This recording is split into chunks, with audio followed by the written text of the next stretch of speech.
Hello my dear students, I am your Subodh sir from English Academy। चलिए शुरू करते हैं और आज हम लोग जो शुरू करने जा रहे हैं टॉपिक वो है हमारा टेंस। तो टेंस में आप लोगों को बहुत ही अच्छी तरीके से सिखाऊंगा, एक एक कॉन्सेप्ट आप लोगों का क्लियर होगा, वन बाय वन जो भी पॉइंट्स हैं उनको आप लोग क्लियर करते हुए चलिएगा और डेफिनेट रूप से मैं आपको काफी कुछ नया सिखाऊंगा। तो चलिए शुरू करते हैं। तो सबसे पहले बात करते हैं टेंस की। तो टेंस का मतलब होता है काल, लेकिन टेंस की जो उत्पत्ति, टेंस जो शब्द है इसकी जो उत्पत्ति, इसका जो जन्म है वो लैटिन वर्ड से हुआ है। ठीक है, एक लैटिन वर्ड है, लैटिन वर्ड से इसका उद्गम हुआ है या लैटिन वर्ड से इसको लिया गया है। लैटिन वर्ड कौन सा है? लैटिन वर्ड है टेम्पस। ध्यान से समझिएगा, है नहीं बात? ठीक है, तो लैटिन वर्ड जो है टेम्पस से इस टेंस नामक शब्द को लिया गया है। तो इसका मतलब क्या होता है? जो लैटिन वर्ड टेम्पस होता है इसका मतलब होता है टाइम, इसको रिलेट किया गया है टाइम से। तो इसीलिए इसी से बना हुआ है आपका टेंस, इसी से टेंस आता है। तो जैसे कि आमतौर पर कुछ लोगों का ये मानना है कि कुछ लोग ये बोल देते हैं टाइम एंड टेंस, टाइम और टेंस अलग अलग कॉन्सेप्ट होते हैं। देखिए टाइम जो है वो नेचुरल कॉन्सेप्ट है, ठीक है, टाइम एक नेचुरल कॉन्सेप्ट है, बट जो टेंस है वो एक ग्रामेटिकल कॉन्सेप्ट है। फिर से मैं रिपीट कर रहा हूं, टाइम एक नेचुरल कॉन्सेप्ट है और टेंस आपका ग्रामेटिकल कॉन्सेप्ट है। तो अब हम लोग टेंस की तरफ चलते हैं और टेंस के बारे में थोड़ा सा और डीपली समझते हैं। देखिएगा जरा, टेंस को अपनी सुविधा अनुसार हम लोग यहां पर शुरुआत में ही डिवाइड करके देख लेते हैं। तो टेंस को तीन भागों में बांटा गया है। सबसे पहला जो पोर्शन है इसका उसको बोलते हैं प्रेजेंट, मतलब प्रेजेंट टेंस। दूसरा जो पार्ट है उसको बोलते हैं पास्ट टेंस और तीसरा जो पार्ट है उसको बोलते हैं फ्यूचर टेंस। मतलब तीन टुकड़े हैं टेंस के, प्रेजेंट, पास्ट और फ्यूचर। प्रेजेंट वर्तमान में घटित हो रही घटनाओं को प्रकट करने के लिए, पास्ट बीते हुए समय की घटनाओं को प्रकट करने के लिए और फ्यूचर आने वाले नियत भविष्य की घटनाओं को घटित होने के लिए, घटित होते हुए बताने के लिए प्रयोग किया जाता है। तो प्रेजेंट टेंस और पास्ट टेंस और फ्यूचर टेंस। ठीक है, तो यहां तक हम लोग क्लियर कर चुके हैं कि जो लैटिन वर्ड क्या था हमारा टेम्पस, टेम्पस से टाइम था, टेम्पस का मतलब टाइम है और टाइम से बना हुआ है टेंस। टेंस को तीन भागों में बांटा गया, प्रेजेंट, पास्ट एंड फ्यूचर। अब इन सभी को चार चार भागों में डिवाइड किया गया है। जरा ध्यान से समझिएगा इन सभी को, ठीक है, चाहे प्रेजेंट हो, चाहे पास्ट हो और चाहे फ्यूचर हो। तो जरा समझिएगा, प्रेजेंट को भी इन्हीं चार में बांटा गया है, सभी बच्चे जानते होंगे। तो पहला है आपका इंडेफिनिट, ठीक है। दूसरा पोर्शन है इसका आपका कॉन्टिन्यूअस। तीसरा जो पोर्शन है इसका, तीसरा जो टुकड़ा बनता है वो है परफेक्ट और आखिरी है परफेक्ट कॉन्टिन्यूअस। ठीक है, ये यहां तक आप लोग समझ गए होंगे कि ये तो काफी बेसिक चीजें हैं, indefinite, continuous, perfect, perfect continuous. अब ये मत कहिएगा कि बड़ा नॉर्मल सिखा रहे हैं, हमें सभी को सिखाना है। जिसको बिल्कुल टेंस नहीं आते, कुछ नहीं टेंस में मालूम है, वो भी टेंस सीख जाएगा।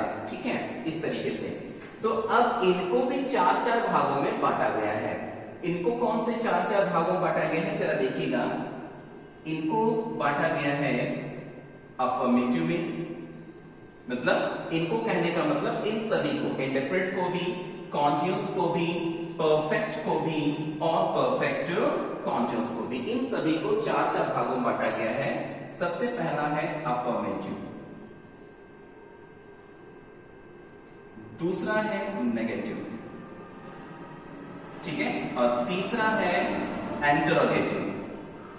ठीक है, लेकिन इंटरोगेटिव सभी बच्चे जानते हैं कि दो तरीके होते हैं इंटरोगेटिव में। मतलब एक इंटरोगेटिव जो सेंटेंसेस होते हैं जो हेल्पिंग वर्ब से स्टार्ट होते हैं और दूसरे जो सेंटेंसेस होते हैं वो स्टार्ट होते हैं क्वेश्चन वर्ड से। तो इसलिए हम लोग इंटरोगेटिव को दो पार्ट्स में डिवाइड कर देंगे।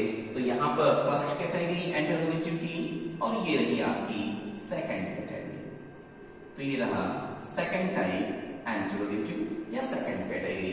तो अब यहां तक हम लोग क्लियर कर चुके हैं कि टेंस कितने भागों बटा हुआ है और उनको कितने भागों बांटा गया, मतलब जो एक एक पोर्शन है उसको कितने भागों बांटा गया और उस हर एक टुकड़े को फिर से कितने भागों बांट दिया गया। देखो कोई लेंथी नहीं है, आराम से 3 उसके टुकड़े हुए, हर एक 3 के 4-4 टुकड़े इसमें हो गए और हर एक टुकड़े के 4 टुकड़े कर दिए। बहुत ही इजीली हम लोग इन चीजों को कवर कर लेंगे।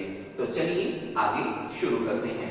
अब इसके बाद हम लोग शुरू करते हैं कुछ अलग से। इसमें जरा ध्यान से समझिएगा, कोई भी सेंटेंस आपको जब ट्रांसलेट करना हो, ठीक है, ये स्पोकन में भी काफी काम आता है।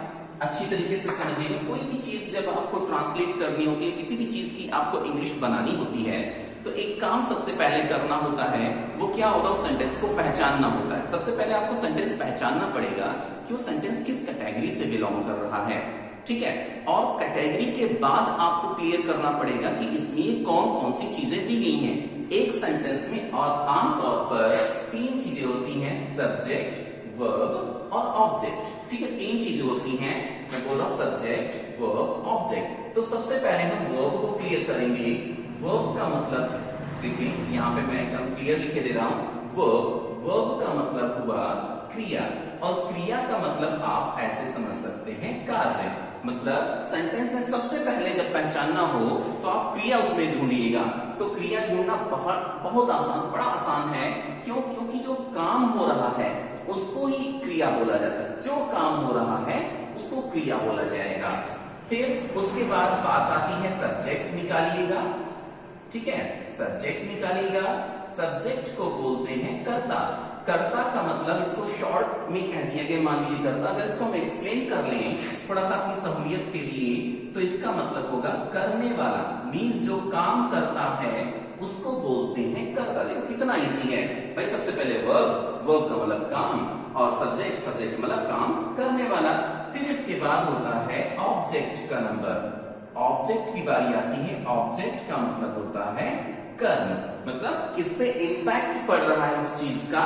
जैसे राम ने श्याम को पीटा, तो इंपैक्ट किस पर पड़ा, राम ने श्याम को पीटा, तो श्याम पिटने वाला है ना, तो श्याम पर इंपैक्ट पड़ रहा है, तो ऑब्जेक्ट हमारा हो जाएगा श्याम। तो इस तरीके से यहाँ पर 3 चीजें आपके सामने निकल के आई, सब्जेक्ट, ऑब्जेक्ट एंड वर्ब। इनको डेफिनेट रूप से आप लोग क्लियर कीजिएगा, बहुत अच्छी तरीके से क्लियर कीजिएगा, सब्जेक्ट, ऑब्जेक्ट और वर्ब। सबसे पहले मैंने कहा आप क्या निकालिएगा, उसमें वर्ब निकालिएगा। कोई भी सेंटेंस दिया गया हो उसमें वर्ब निकालना सबसे आसान होता है।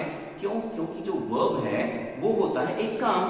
काम का मतलब कुछ ना कुछ काम किया जा रहा होगा। जैसे वह हंस रहा है तो हंसना काम है, तुम पढ़ रहे हो पढ़ना काम है, वे रो रहे हैं रोना काम है, ठीक है, तुम क्रिकेट खेल रहे हो खेलना काम है, वे खाना खा रहे हैं, खाना जो खाना खाया जा रहा है वो काम है, तुम एक पत्र पढ़ रहे हो पढ़ना काम है, वह उसे बुला रहा है बुलाना काम है, ठीक है। तो जो काम हो रहा है उसे क्या बोला जाएगा, वो। अब इसके बाद जो काम कर रहा है, मैंने बोला तुम पत्र पढ़ रहे हो, पढ़ना तो हो गया काम, ठीक है, पढ़ना तो हो गया काम, लेकिन पढ़ने का काम कौन कर रहा है, तुम।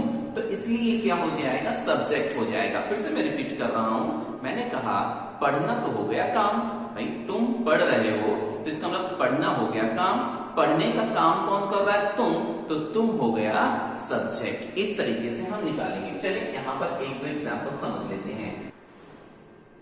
मैं एक किताब खरीद रहा हूं, मैं एक किताब खरीद रहा हूं। अब यहां पर देखिए मैं किताब खरीद रहा हूं, कितना नॉर्मल सेंटेंस है। तो सबसे पहले हम इसमें वर्ब निकालेंगे। वर्ब क्या है, खरीदना, तो खरीदना हो गया हमारा वर्ब। खरीदने से मतलब क्या हुआ, वर्ब से। अब खरीदने का काम देखो कौन कर रहा है, कौन खरीद रहा है, मैं, ठीक है, कौन खरीद रहा है, मैं, तो इसलिए यहां पर क्या हो गया, ये सब्जेक्ट। तो मैं खरीद रहा हूं, क्या खरीद रहा हूं, एक किताब, तो ये एक किताब क्या हो गया, ऑब्जेक्ट हो गया। चलो एक और एग्जांपल ले लेते हैं। तुम्हारी बहन उसे पीटती है, तुम्हारी बहन उसे पीटती है, तो यहाँ पर सबसे पहला जो काम हम देखेंगे वो क्या होगा। सबसे पहले हमें काम को ही देखना है भाई, इस काम क्या हो रहा है, पीटने का। तो पीटना क्या है, काम है, इसलिए इसको क्या बोलेंगे, वर्ब बोलेंगे। ठीक है, पीटना काम है इसलिए क्या बोलेंगे, इसको वर्ब बोलेंगे। फिर कौन पीटता है, भाई काम करने वाला कौन होगा, सब्जेक्ट। कौन पीटता है, तुम्हारी बहन, तो ये क्या हो गया, सब्जेक्ट। तो तुम्हारी बहन पीटती है, किसे पीटती है, उसे पीटती है, तो ये क्या हो गया, ऑब्जेक्ट। इस तरीके से आप सेंटेंस में सब्जेक्ट, ऑब्जेक्ट और वर्ब क्लियर करेंगे। ऐसा क्यों, क्योंकि जब मैं कंस्ट्रक्शन आपको लिखवाऊंगा तो जो स्ट्रक्चर इसको आप बोल सकते हैं, जो क्रम हिंदी में इसको कह सकते हैं, तो आपको ये समझना पड़ेगा कि सब्जेक्ट कहाँ है, ऑब्जेक्ट कहाँ पर रखा जाएगा। अगर सब्जेक्ट रखने की जगह मालूम है लेकिन अगर सब्जेक्ट नहीं क्लियर कर पाए तो आपको दिक्कत हो सकती है। तो कहीं पर भी दिक्कत ना हो, मैं ये चाहता हूं कि इस वीडियो को देखने के बाद आपको इस तरीके के कॉन्सेप्ट से, या जो वीडियोस आप देख चुके हो, आपको अन्य वीडियोस देखने की कोई जरूरत ही ना पड़े उस टॉपिक पर। ठीक है, तो इसलिए ध्यान से समझिएगा। मेरे हिसाब से मैंने यहाँ पे आप लोगों को सब कुछ समझा दिया है। अब यहाँ तक सब कुछ आप लोगों का क्लियर हो गया होगा, बहुत अच्छी तरीके से क्लियर हो गया होगा। और अब जो अगला टॉपिक स्टार्ट होगा, ये अब इसके बाद मिलते हैं अगले वीडियो में। ओके, तब तक के लिए बाय, टेक केयर।